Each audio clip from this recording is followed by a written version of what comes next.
paano kung sabihin ko sa inyo na may lugar sa Pilipinas na parang binaliktad ang oras? Tara, samahan niyo ako at tuklasin natin ang makasaysayan ganda ng Vigan, Ilocos Sur.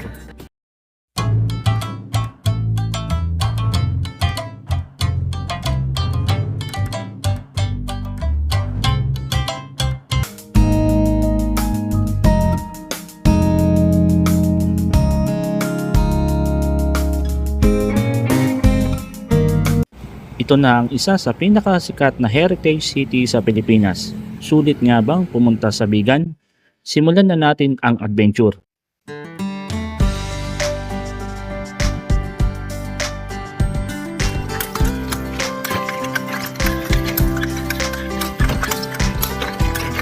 Mas marami ka po na bisita, no? Grabe.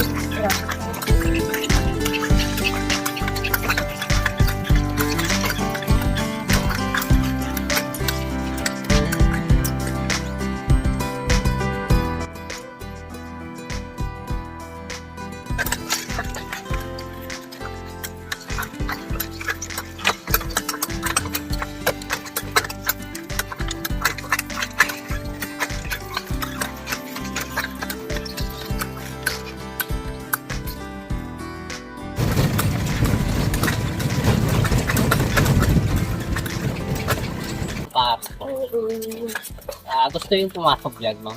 Pwede rin. Pwede rin po. Kayo na rin po ang... Bale 200 naman yung isang oras naman po. Para pwede kayo pagpasyal sa mga tourist spot dito man. Dito ka po. Sige po.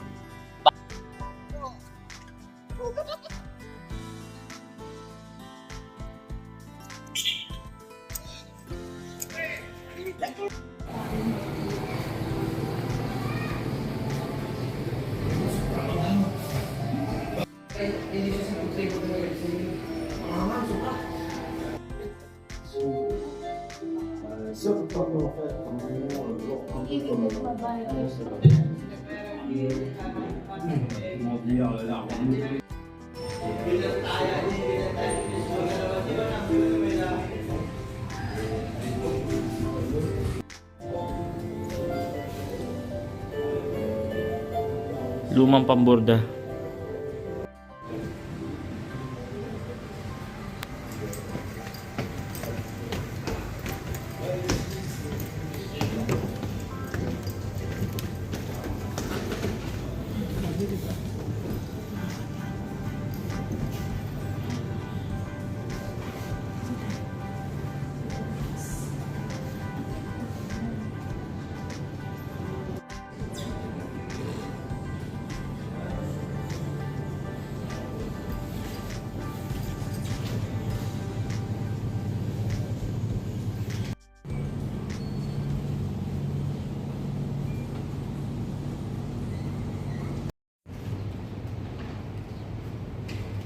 Ay, dito ako bili. Ganda.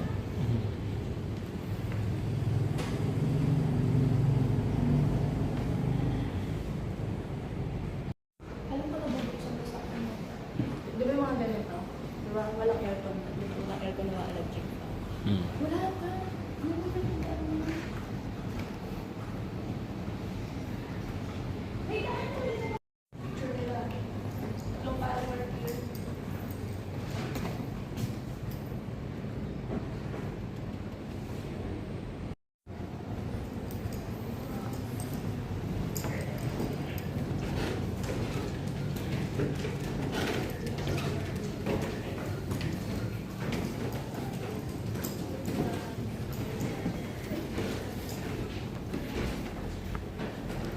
Camera yan. Camera yan.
Kasi ako, ay, siya.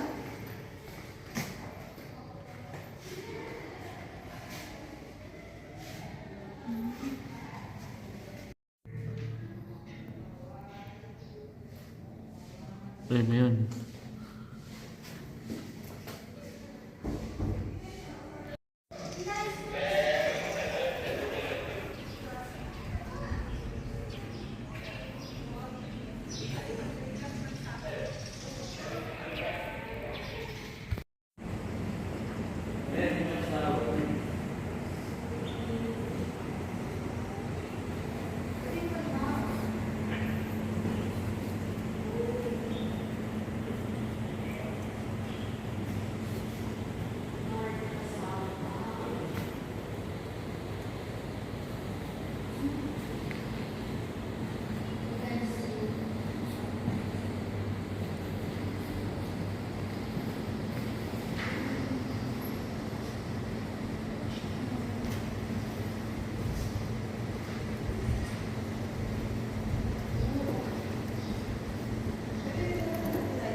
Ito yung pinuntahan natin kahapon, no?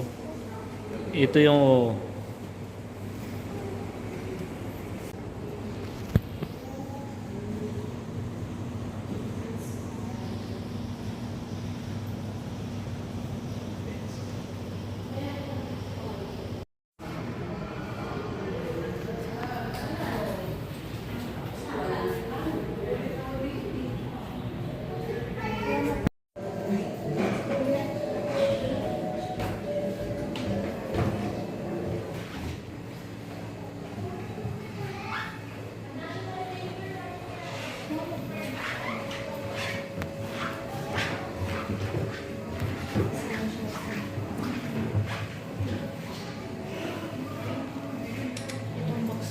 Yan siya? Hindi, meron pala yan. Hindi kami ng museum again. Ito yung gamit niya. Yan ang gamit niya, yung mga gamit niya, yung mga sombrero niya. Si Abby ba na sa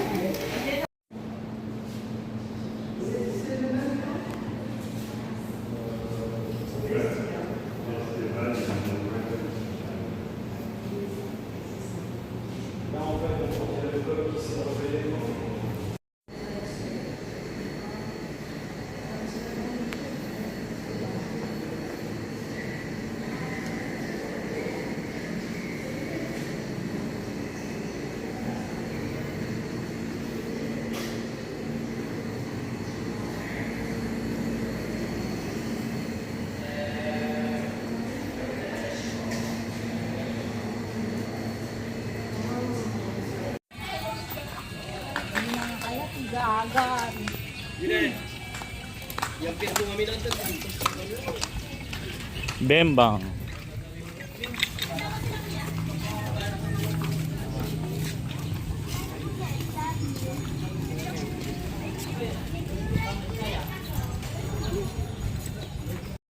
Matagal po ba? Hindi naman.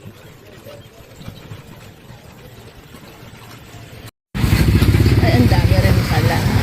At talagang pinupuntahan po sa Ruby Charm Factory. Kaya pumatok yan, sir. Papasok pa ba kayo? Hindi na lang. Hindi na po. Tama lang po. Salamat.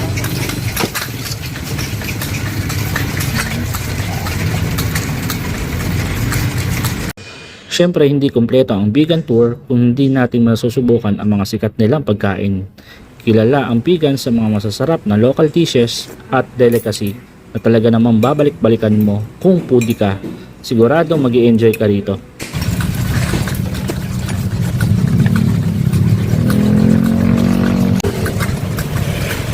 Ito naman yung Crisologo Museum po there. Solo. Pamilya yun, no?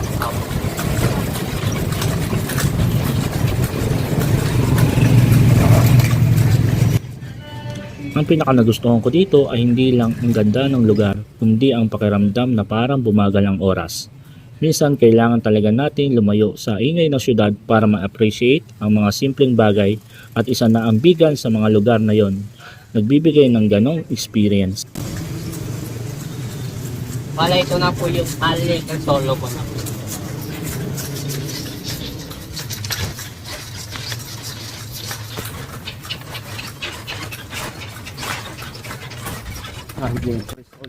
Isa sa mga dahilan kung bakit dinarayo ang Bigan ay dahil sa mga kakaibang kombinasyon ng kasaysayan, kultura at local experience.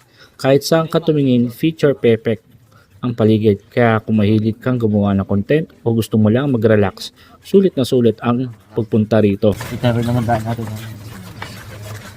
Sayang, no? Kung hindi, okay na sana hindi nila sila Amerika.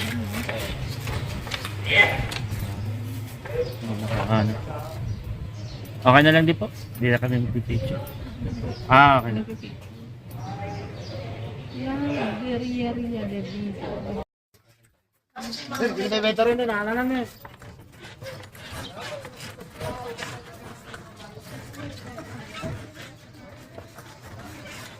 Kung gusto nyo lang bumaba dito sir, bale, malapit na lang yung nagsakyan. Baka kayo. Bale, hanggang din na lang. Dire-diretso lang po yan. Doon na lang kami pagpapababa sa ano. Sa Dulo. So may ice cream man doon. dyan lang. Ice cream ako.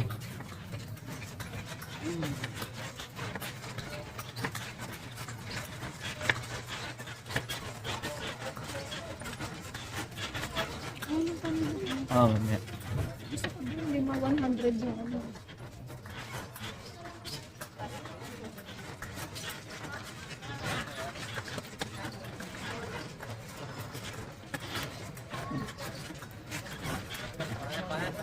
Yeah. Hindi na tayo mag-bobay.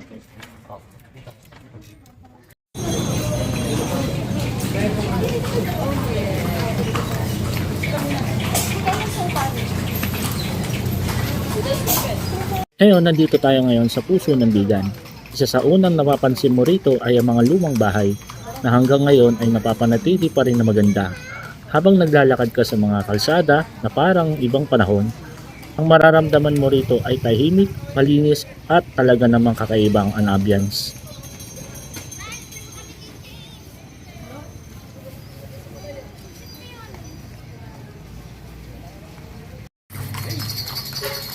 Kung nagustuhan mo ang vlog na to, huwag kalimutan i-like, i-share at i-subscribe para sa mas marami pa nating travel adventure. Comment din kayo kung saan nyo gustong pumunta sa susunod.